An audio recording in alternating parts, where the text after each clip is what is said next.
back to my channel. So today we're talking all things education. So today we have a game that is linked to foundation phase learners in the primary school and how this game will develop mathematical concepts in the foundation phase. So Visile Mashele sent this game to me to review and play and to show my subscribers. So basically this game is intended for grade 2 learners and the topic is numbers, operations and relationships under counting objects. So according to CAPS documents, page 282, the game is to estimate and count to at least 200 objects reliably. The strategy of grouping is encouraged. So learners will be able to count concrete objects. Before the game starts, I am going to read how to play the games with the learners. These are the steps, and then I'm also going to explain to them the rules of the game before they start so that they know what they are doing. So at the beginning of the game, both players will roll the dice to see who starts first. And then as you can see, player number 1 is the one with the green and silver, whilst player number 2 is the one with the black and white. So basically you're gonna move the beads around, and the main aim of the game is to fill the bank. So whilst you are moving the beads around, as you can see in the video, you verbalize by saying 1, 2, 3, 4 as you are dropping the beads in the hole. But the main aim for you is to fill up your bank. Who's gonna fill up your bank first? So as you can see, player number 1 and player number 2 are giving each other turns. So once you go into a hole that has no more beads to pick up on, it means it's the other player's turn. So now the other player, as you can see, is picking up and moving the beads to fill up the bank.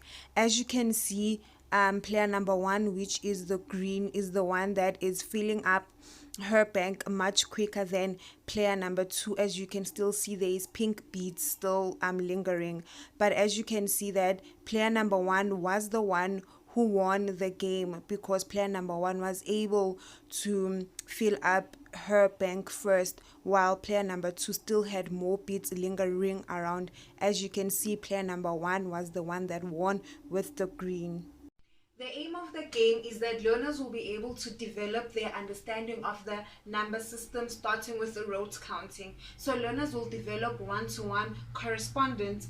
By using this concrete game, this process helps a learner make the connection between saying 1 and actually holding the number 1. The learner will now be able to associate counting and telling the quantity of those objects.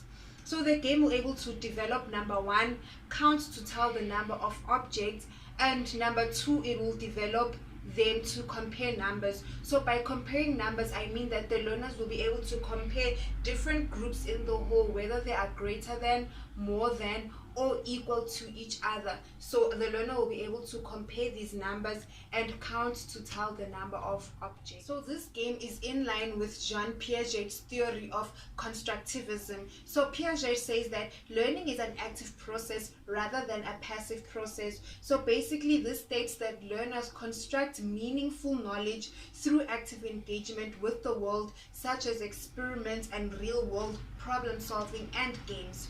Also, using Howard Gardner's theory of multiple intelligence, states that each person has different ways of learning and different intelligences that they use in their daily lives. So this game is intended to develop visually spatial intelligent learners and also bodily kinesthetic learners, because they'll be able to use their hands movement and they'll be able to see and visualize and see what they are basically doing.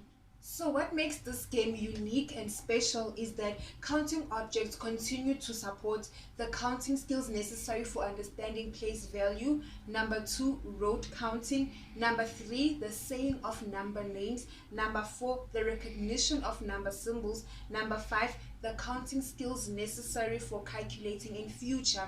So the focus is still on group counting using a variety of structured or pre-grouped apparatus. So this game is unique because it can be used across all foundation phase learners. It doesn't also limit you to just using 2 players. You can add even more egg cartons to create even 2, 3 or 4 players. This game is very durable and can last up to many more years. So guys, thank you for watching today's video, and please stay tuned for more educational videos on foundation phase learning.